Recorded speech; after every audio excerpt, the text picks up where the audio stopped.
Let's have a big round of applause. Sri Gokulam Gopalan, a prominent Indian entrepreneur, film producer and actor, known as the founder and chairman of Sri Gokulam Group of Companies. Starting in 1968 with a small chit fund in Chennai, he built one of India's leading chit fund companies with over 460 branches. Under his visionary leadership, the Gokulam Group expanded into diverse sectors, including finance, healthcare, education, hospitality, and entertainment. Sri Gokulam Gopalan is receiving the award. Congratulations to the winner. ബഹുമാനപ്പെട്ട സദസ്സിന് വണക്കം. ഇവിടെ എല്ലാവരും കേരളത്തിൻ്റെ വിജയത്തെപ്പറ്റി അല്ലെങ്കിൽ കേരളത്തിൻ്റെ ഇൻഡസ്ട്രിയെ പറ്റി സംസാരിച്ച് കഴിയും. എന്നെ സംബന്ധിച്ചിടത്തോളം വലിയ ഇൻഡസ്ട്രി ഒന്നും ഇല്ലെങ്കിലും ചെറിയ ചെറിയ ബിസിനസ്സുകാരെ അല്ലെങ്കിൽ ഇൻഡസ്ട്രിയലിസ്റ്റുകാരെ ധനം കൊണ്ട് സഹായിച്ച്, അതായത് സാമ്പത്തികമായ കാര്യമാണ് ഏത് ബിസിനസ്സിൻ്റെയും അടിസ്ഥാനം. ഒരു അച്ചുതണ്ട് അതുമാണ്, സമ്പത്താണ് അതിൻ്റെ അച്ചുതണ്ട്. ആ അച്ചുതണ്ട് ഇല്ലെങ്കിൽ ഒന്നും നടക്കില്ല. അപ്പോൾ അവരെ സാധാരണക്കാരനെ ബാങ്കിലൊക്കെ പോയി കഴിഞ്ഞാൽ അവർക്കൊന്നും പെട്ടെന്ന് ചെയ്യാൻ പറ്റില്ല. അപ്പോൾ എന്ത് ചെയ്യണം? അവരെ സഹായിക്കണം. അപ്പോൾ സഹായിക്കാനുള്ള ഒരു പദ്ധതിയാണ് ചിറ്റ് ഫണ്ട്. വളരെ ചെറിയ രീതിയിലുള്ള ഒരു പരിപാടി, ഒരു ഗ്രാമത്തിൽ ആരംഭിച്ച ഒരു പ്രസ്ഥാനമായിരുന്നു. അത് ഇന്നൊരു ഇൻഡസ്ട്രിയൽ ലെവലിൽ ഇന്ന് ഇന്ത്യയിലെ 15 സ്റ്റേറ്റിലും സുഗമമായി നടത്തിക്കൊണ്ടിരിക്കുന്ന ഒരു പരിപാടിയാണ്.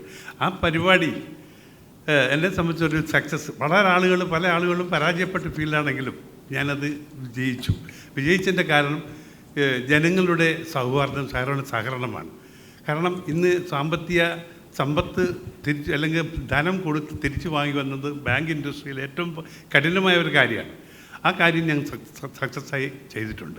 പക്ഷേ അതിൽ നിന്ന് വിജയിക്കുന്ന ഒരു കാര്യങ്ങളെല്ലാം തന്നെ എല്ലാ 11 സ്റ്റേറ്റിലും കിട്ടുന്ന എല്ലാ ബെനിഫിറ്റുകളും ഞാൻ കേരളത്തിലാണ് ഇൻവെസ്റ്റ്മെൻറ്റ് ചെയ്തത്. എൻ്റെ കുട്ടികളൊക്കെ എൻ്റെ കുടുംബത്തിൽ എത്ര പേര് എന്നോട് ചോദിക്കും. എല്ലാവരും മദ്രാസിൽ താമസക്കാരാണ്. എന്താ ഇവിടെ കേരളത്തിൽ തന്നെ മാത്രം ചെയ്യുന്നു എന്നുള്ളതാണ്. അതാണ് നമ്മൾ ഒരു സ്നേഹം എന്ന് പറയുന്നത്, കേരളത്തോടൊരു സ്നേഹം. കാരണം ഇവിടെ എൻ്റെ പഠിച്ച ഏറ്റവും കൂടുതൽ ഞാൻ ഇൻവെസ്റ്റ്മെൻറ്റ് ചെയ്തത് വിദ്യാഭ്യാസത്തിലാണ്. കാരണം എൻ്റെ സ്വന്തം അനുഭവത്തിൽ എനിക്ക് മനസ്സിലായി, നല്ല വിദ്യാഭ്യാസം ഇല്ലെങ്കിൽ ഏത് നാട്ടിൽ പോയാലും നമുക്കൊന്നും ചെയ്യാൻ പറ്റില്ല എന്ന്. ഇപ്പോൾ 5-10 പേരുകൾ ഇവിടെ നമ്മൾ അവാർഡ് സമ്പാദിച്ചു. അവരൊക്കെ സ്വന്തം പ്രയത്നത്തിലുണ്ടാക്കിയവരാണ്.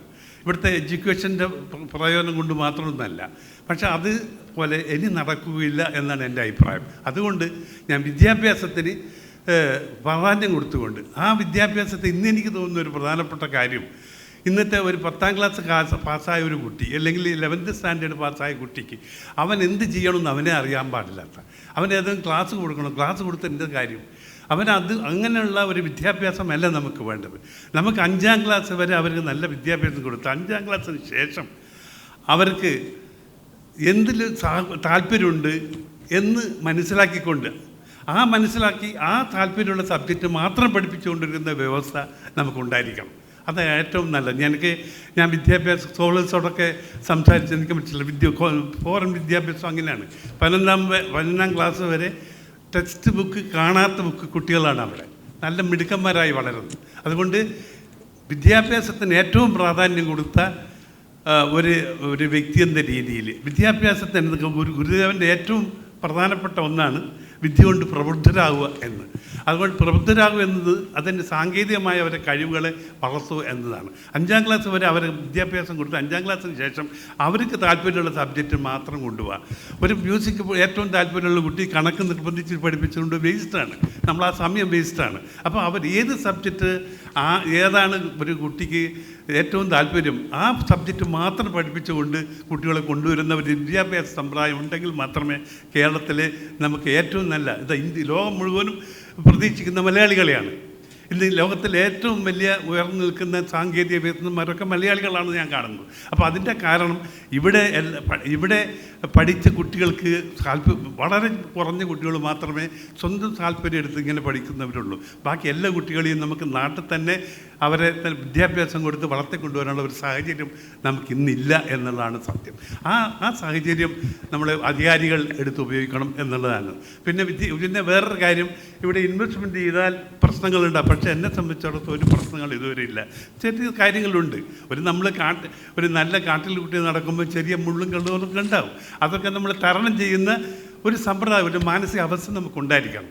കേരളം എന്നത് ഇന്നൊക്കെ എന്തിൻ്റെ പേരിലും ലോകത്തിലെ പല രാജ്യങ്ങളിലും ചുറ്റിയിട്ടുണ്ട്, കണ്ടിട്ടുണ്ട്. പക്ഷേ കേരളത്തും പോലെ ഒരു സൗഹൃദമായ ഒരു നാട് വേറെ ഇല്ല എന്നാണ് എൻ്റെ അഭിപ്രായം.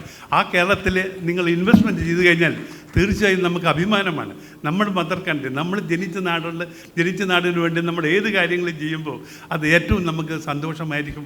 ഞാൻ കൂടുതൽ നീട്ടുന്നില്ല. എല്ലാ കാര്യങ്ങളും ഇൻഡസ്ട്രിയൽ നമ്മുടെ ചീഫ് സെക്രട്ടറി സംസാരിച്ചു കഴിഞ്ഞു. മാത്രമല്ല ഓരോരുത്തരും അതിനെപ്പറ്റിയാണ് സംസാരിച്ചത്. പക്ഷെ നല്ലൊരു കേരളം, സ്നേഹസമ്പന്നമായ ഒരു കേരളം, നമ്മുടെ ഇൻഡസ്ട്രിയൽ കേരളം, അല്ലെങ്കിൽ വിദ്യാസമ്പന്നമായ ഒരു കേരളം, ഒരു നല്ല ഒരു കേരളം. ഇവിടെ ടൂറിസത്തെ പറ്റി പറയും. ഏറ്റവും കൂടുതൽ ടൂറിസം ഇവിടെ ആരും സൂചിപ്പിച്ചു, മറ്റുമൊക്കെ കൃത്രിമമായുള്ളൊരു ടൂറിസമാണ്. പക്ഷേ ഇവിടെ സംബന്ധിച്ചിടത്തോളം നേച്ചുറായിട്ടുള്ള ടൂറിസമാണ്. അതൊന്ന് ഡെവലപ്പ് ചെയ്ത് മാത്രം മതി. അതിനു വേണ്ടി ഇത് കേരളത്തിന് ഏറ്റവും വരച്ച് കാണിക്കാൻ പറ്റുന്ന ഒരു വിഭാഗമാണ് ഈ ടൂറിസം. അപ്പം പിന്നെ മാത്രമല്ല പിന്നെ ആയുർവേദം, ഇതൊക്കെ ഞാൻ കൂടുതൽ നീട്ടുന്നില്ല. എല്ലാ സാഹചര്യങ്ങളും ഇവിടെ സംസാരിച്ചു കഴിഞ്ഞു. ഇതൊക്കെ നമ്മൾ നിവർത്തിക്കണമെങ്കിൽ ഓരോ കേരളീയരും നമ്മുടെ കേരളം എന്നുള്ള ആ ഒരു മനോഭാവത്തോടു കൂടി നമ്മൾ ഏത് കഴിവുണ്ടെങ്കിലും ആ കഴിവിനെ ഉപയോഗിച്ച് കേരളത്തെ ഡെവലപ്പ് ചെയ്യണം എന്ന് അപേക്ഷിച്ചുകൊണ്ട് എൻ്റെ വാക്കുകൾ നിർത്തട്ടെ. നന്ദി, നമസ്കാരം.